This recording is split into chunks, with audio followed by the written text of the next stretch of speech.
General Brown, first of all, thank you for the discussion that we had in my office. I appreciate that very much, and I really learned a lot as to what we're really trying to get to.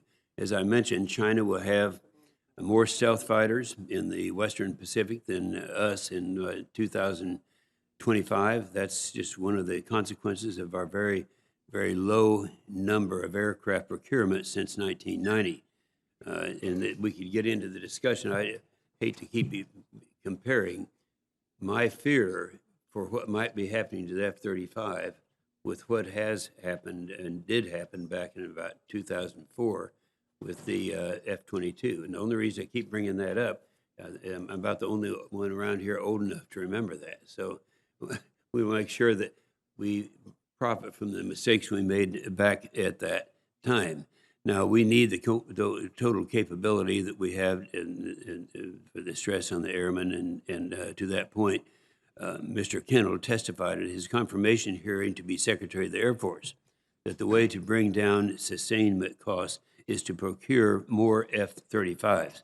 So, General Brown, I was surprised that no F-35s were on your unfunded priority list. Now, quite often, I think we had. I think we had 48, I believe it was, in the budget. And at that time, we've used that same number before, 48 new F-35s. But we've also been having F-35s on our commitment for our unfunded priority list, and they weren't. So I'd kind of like to know. First of all, I'm sure there's some reason that we did not have more on our unfunded list this time as we have in the past.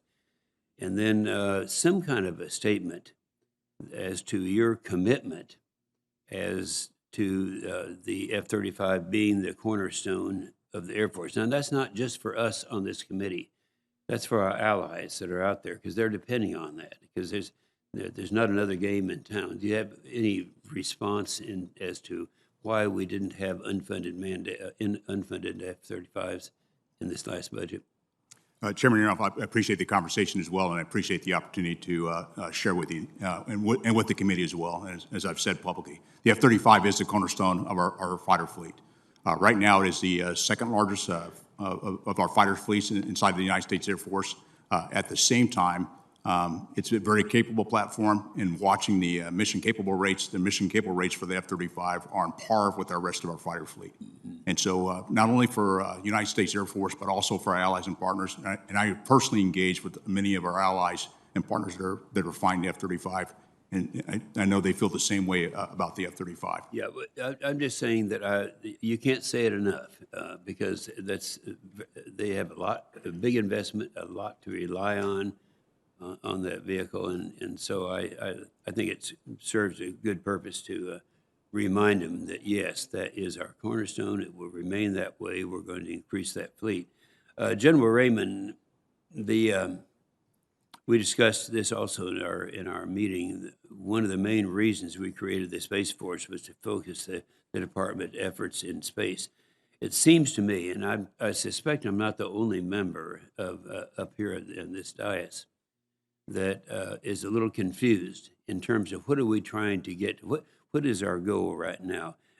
I know there's some things that we have done that we're going to be leaving with the services. Some will be transferred over to Space Force.